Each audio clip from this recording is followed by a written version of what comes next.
Bonjour à tous. Voilà un nouveau petit bélier que je viens de fabriquer.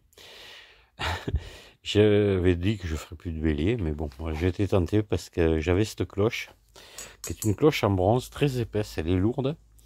Puis je dis qu'est-ce que je vais en faire? Allez, je vais faire un petit numéro 1. Donc c'est un bélier numéro 1.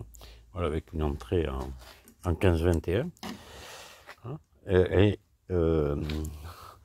la fabrication, je me suis basé sur le bélier Schlumpf de 1905, voilà.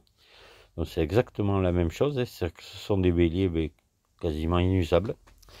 Par contre, ils ont beaucoup d'avantages et des inconvénients aussi. L'inconvénient, c'est la hauteur de refoulement. Il faut que je fasse des essais, mais normalement, on ne peut pas dépasser les 40 mètres de haut, ce qui est déjà pas mal.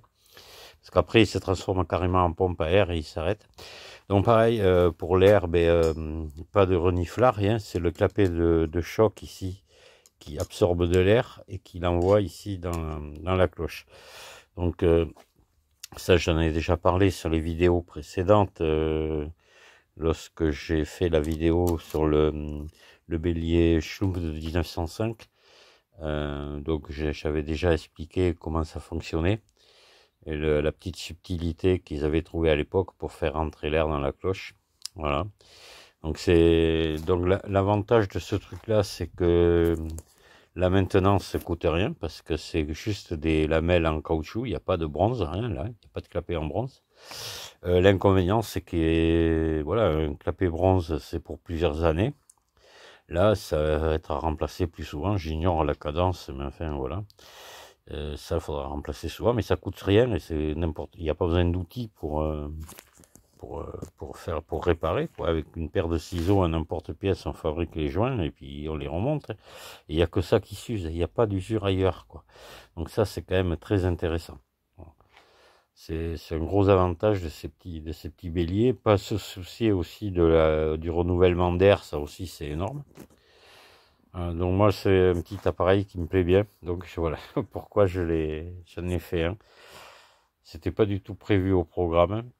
Donc là il est pas fini, hein. Parce que ce que je compte faire, c'est sabler l'inox, là. Tout le bas ici, c'est de l'inox. Le sabler pour le rendre rugueux afin de pouvoir le peindre. J'ai envie de le peindre, je vais pas le laisser inox.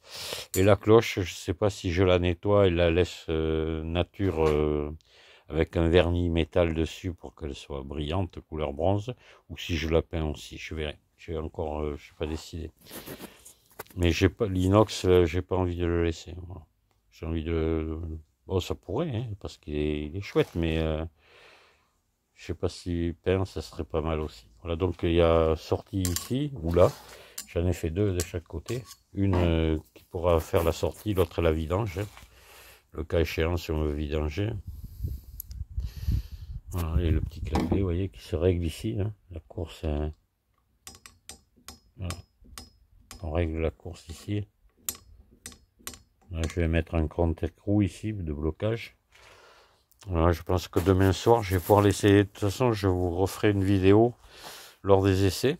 Parce que je veux voir justement cette histoire d'air.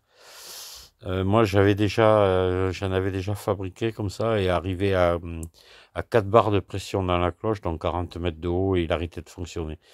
Donc, je pense que là, ça sera pareil, il n'y a pas de raison. Mais bon, à voir. Peut-être si c'est 4 barres, 3 barres 5, je veux voir. Et puis voir comment il se comporte aussi avec plusieurs hauteurs de chute différentes. Voir si c'est toujours pareil, si on est toujours limité à 42 mètres de haut ou pas. Donc tout ça, je ne vais pas tarder de le savoir. Demain soir, il est fini. Il me reste le clapet dedans, le clapet de cloche à faire, là, mais il y en a pour un quart d'heure, 20 minutes. Et puis après, je l'installe, hein, et puis voilà, je vais voir ce que ça donne. Mais ne vous inquiétez pas, pour ceux que ça intéresse, je ferai une vidéo.